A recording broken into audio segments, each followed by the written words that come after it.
चाहिए। वो जात अल्लाह का हो क्या परमेश्वर का हो, जात तो एक ही है, वो समझा रहे। हेलो दोस्तों, अस्सलाम वालेकुम। कैसे हैं आप सब लोग? आई होप आप सब लोग अच्छे ही होंगे।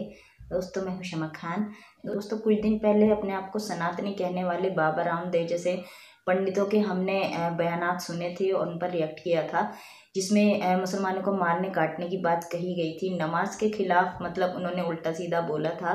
बहुत अफसोस की बात है कि हमारे देश में ऐसे भी लोग रहते हैं जो देश को तोड़ने का काम करते हैं, मजहबों में लड़ाई करवाने का काम करते हैं। लेकिन एक तरफ हमारे देश में ऐसे भी सनातनी हैं जो देश को जोड़ने का काम करते हैं, मुसलमानों और हिंदुओं में प्यार मोहब्बत बनाए रखने की बात करते हैं। तो आज की इस वीडियो में एक स्वामी जी महाराज हैं जिनका बयान सामने आया है, जिन्होंने मुसलमानों के बीच खड़े होकर ऐसी बातें कही जो एक असली सनातनी ही ऐसी बातें कर सकता है। उनकी वीडियो का लिंक मैं आपको डिस्क्रिप्शन में दे दूँगी, आप वहाँ जाकर चेकआउट ज़रूर कीजिएगा। चलिए दोस्तों, वीडियो को शुरू करते हैं। अगर आपको वीडियो पसंद आए तो प्लीज़ लाइक कीजिएगा, सब्सक्राइब कीजिएगा, कमेंट में मुझे ज़रूर बताइएगा कि आपको वीडियो कैसी लगी। चलिए दोस्तों, वीडियो को शुरू करते हैं। वो हिंदू राष्ट्र बनाना चाहती है, आप क्या कहना चाहते हैं इस पर? सरकार ने कभी तो मैंने ऐसा सरकारी स्टेटमेंट नहीं सुना है कि हम हिंदू राष्ट्र बनाना चाहते हैं। ये सरकार पर ऐसा इल्जाम नहीं लगा सकते। कौन सा मिनिस्टर ने, कौन सा प्राइम मिनिस्टर ने बोला, कब कहाँ बोला? ऐसा इल्जाम मत लगाओ, ऐसा सरकार पर इल्जाम मत लगाओ। अगर तुम्हारे पास प्रूफ है तो बोलो। मोदी जी ने और कोई भी मिनिस्टर ने बोला तो ऐसा सवाल कर बैठते हो। ऐसा सवाल मत करो सरकार को बदनाम करने के लिए। सरकार ने जिस तरह जिसने बोला होगा उसके कान की बुट्टी पकड़ेंगे हम, इसीलिए तो हम है ना। यही सवाल है, हम इसीलिए तो है धर्म गुरु। जो गलत बोलेगा उसको ठीक करेंगे। पहला जो इंसान इस धरती पर भेजा ने उसका नाम रखा आदम। ये आदम का मतलब तो समझो, आदम का मतलब है ये श्वास लेना, दम लेना, श्वास आदम लेना, यानी कि ये दम कोई नहीं लेगा तो जिंदा नहीं रहेगा। ये इसकी समझानी देने के लिए, ये इसका महत्व, दम का महत्व क्या है वो समझाने के लिए उसका नाम आदम रखा था। ये हम सबको समझना होगा। और दुनिया का कोई भी मजहब वाला ले लो, उसको दम यानी कि श्वास लेने बिना चलेगा। और हवा, उसकी बीबी का नाम, आदम की बीबी का नाम हवा रखा है। हवा का मतलब है ये जो हवा चलती है, ये प्रकृति, नेचर जो है ना, उसको हवा कहा गया है। ये हवा के बिना भी दुनिया का कोई इंसान को नहीं चलेगा। तो ये बाबा आदम, जिसको सनातन धर्म वाला वो कह रहा था, आप लोग ओम कहते हैं उसको, इस्लाम में उसको आदम कहते हैं। कि मैं ये समझ चुका हूँ, जिसको आदम कहते हैं न उसको ही सनातन धर्म वाले मनु कहते हैं। और मनु जिसको वो कह रहे थे, मनु जिसको मानते हैं ओम को मानते हैं, ठीक है। अरे इस्लाम में उसको हम अल्लाह के रूप में मानते हैं, तो उसमें क्या बुराई है? वो जात दो तीन थोड़ी है, वो जात तो एक ही है। वो जात अल्लाह का हो क्या परमेश्वर का हो, जात तो एक ही है। वो समझा रहे थे, लेकिन समझने के लिए बड़ा समंदर जैसा दिल चाहिए, और हमारा दिल बड़ा समंदर जैसा हो गया है। इसलिए हम समझ चुके हैं कि आदम कहो कि मनु कहो, एक ही जात है। अल्लाह कहो और परमेश्वर कहो, एक ही जात है। और वो अल्लाह और तुम्हारा परमेश्वर एक ही जात है, वो दो नहीं है। वो झगड़ा मत करो और ये मुल्क को संभालो, ये मुल्क को तरक्की कराओ, ये कहने का भाव था।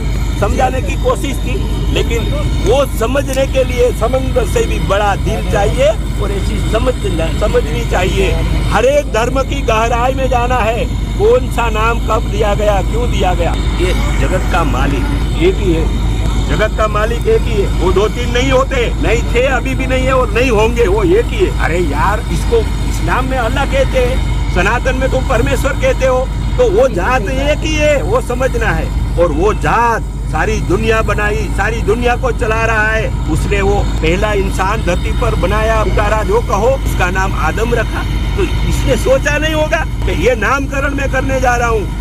सारी दुनिया को ये बताने जा रहे थे कि ये आदम का मतलब है श्वास लेना, दम मारना। ये दम मारे बिना कोई इंसान जिंदा रह सकता है क्या? और ये हवा, उसकी पत्नी का नाम हवा दिया। तो हवा का मतलब है ये प्रकृति, हवा चलती है, वो हवा के बिना दुनिया का कोई इंसान जिंदा नहीं रह सकता है। और ये आदम और हवा को बनाने वाला वो जो है ना, वो मेरे पास आओ, ये वो कह रहा था। एक धर्म ये समझना सबको चाहिए। मैसेज दिया, दूसरे ने उससे इनकार किया। आपको क्या लगता है कि इस मन से कौन सा मैसेज लोगों के पास गया? आखिर जनता के पास क्या मैसेज गया? देखो, ऐसा नहीं करना चाहिए। आखिर में एक महापुरुष ने कहा, विचार भेद हो सकते हैं, यानी कि समझानी, अलग अलग समझानी हो सकती है। हर एक की समझानी, अंडरस्टैंडिंग, समझदारी एक जैसी नहीं हो सकती है। मैं समझ चुका हूँ। अरे यारो, जिसको आदम कहते हो उसमें ही सनातन वालों तो मनु कहते हो। जात एक है, समझने की कोशिश करो, समझा नहीं, इसलिए जज्बात में आके ऐसा बोल के चले गए। अरे ऐसा नहीं करना चाहिए, ऐसा नहीं करना चाहिए। जब प्यार से बुलाया है तो वो प्यार को तो समझो, समझने की कोशिश करो। एक सवाल है सर, आखिर तक रहना चाहिए। तो आप क्या कहेंगे सर, जो दूसरे धर्मगुरु आकर उन्होंने बयान दिया, आप तक कहा, आपको क्या लगता है उन्हें क्या कहा, सही कहा? देखो, दूसरे कुछ धर्म वालों ने जो अपने जज्बात में आके जो बयान दिया है वो समझ नहीं सके। वो मदनी साहब का जो दिल की भावना है ना, वो समझ नहीं सके। वो कह रहे थे कि अरे मनु के नाम पे, आदम के नाम पे झगड़ा मत करो, ये तुम्हारा मनु और हमारा आदम एक जात है, वो जात दो नहीं है। इसे कहते हैं एक सच्चा सनातनी दोस्तों, क्योंकि एक जो सच्चा सनातनी होता है वो लोगों को सही राह दिखाने के काम करता है, जो कि पंडित जी ने अपनी बातों में कहा।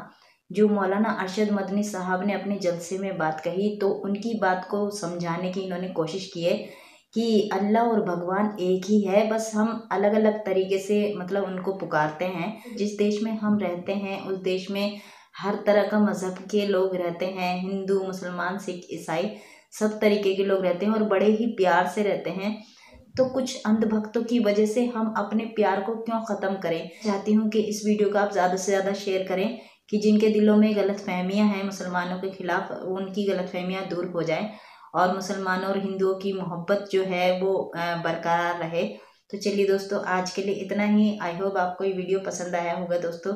अगर आपको वीडियो पसंद आई हो तो प्लीज़ लाइक कीजिएगा, सब्सक्राइब कीजिएगा। मिलते हैं अगली वीडियो में, तब तक अपना ख्याल रखिएगा। अल्लाह हाफिज़।